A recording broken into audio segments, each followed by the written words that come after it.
Yes, ready. 90 watts per minute. Start. मैं कुछ सुझाव इस सदन के सामने रखना चाहता हूँ। मेरा सरकार से अनुरोध है कि उन सुझावों पर विचार करके दिल्ली में मोटर गाड़ियों के मालिकों को अनेक प्रकार की सुविधाएं देने की व्यवस्था की जाए। सबसे पहली बात तो यह है कि सड़कों की हालत जहाँ जहाँ खराब है वहाँ उनको जल्दी ठीक किया जाना चाहिए, जिससे कि मोटर गाड़ियाँ को कोई नुकसान का सामना न करना पड़े। पैरा।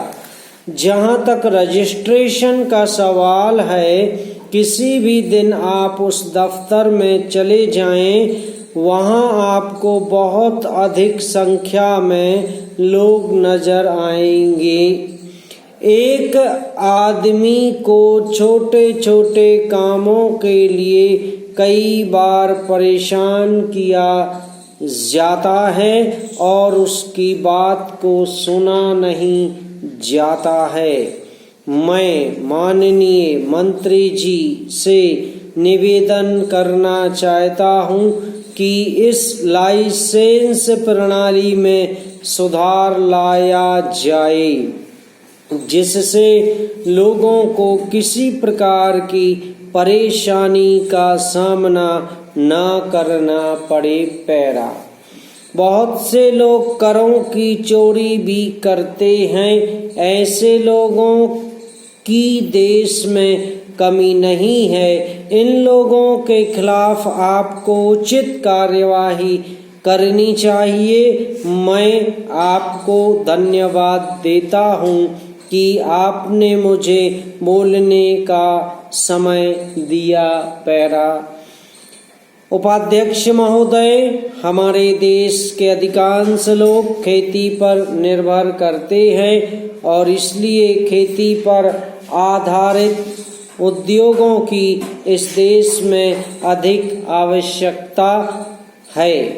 देश से बेरोजगारी को खत्म करने के लिए, कृषि उत्पादन को बढ़ाने के लिए कृषि पर आधारित उद्योगों की स्थापना का इस देश में बड़ा भारी महत्व है और उसे इस बजट में अधिक से अधिक प्रोत्साहन दिया जाना चाहिए। मैं वित्त मंत्री जी से निवेदन करना चाहता हूँ कि खेती के उद्योग आदि के लिए हमारे बजट में अधिक गुंजाइश की जरूरत होनी चाहिए। इससे हमारे देश के बेरोजगारों और किसानों को काफ़ी लाभ होगा और हमारे कृषि उत्पादन में भी उन्नति होगी। क्या इसके साथ ही साथ हमारे किसान भाइयों को भी रोजगार मिलेगा। वित्त मंत्री जी ने काफ़ी अच्छा बजट पेश किया है, लेकिन खेती के उद्योगों के लिए इसमें विशेष व्यवस्था करने और इसमें अधिक धन लगाने की आवश्यकता है। इस योजना में हमारी प्रधानमंत्री द्वारा जो 20 सूत्री कार्यक्रम इस देश में चालू किया गया है, उससे हमारे गरीब वर्ग के लोगों के लिए पशुओं को खरीदने तथा आवास और दूसरी आवश्यकताओं के लिए धन की व्यवस्था की जाए। समाप्त।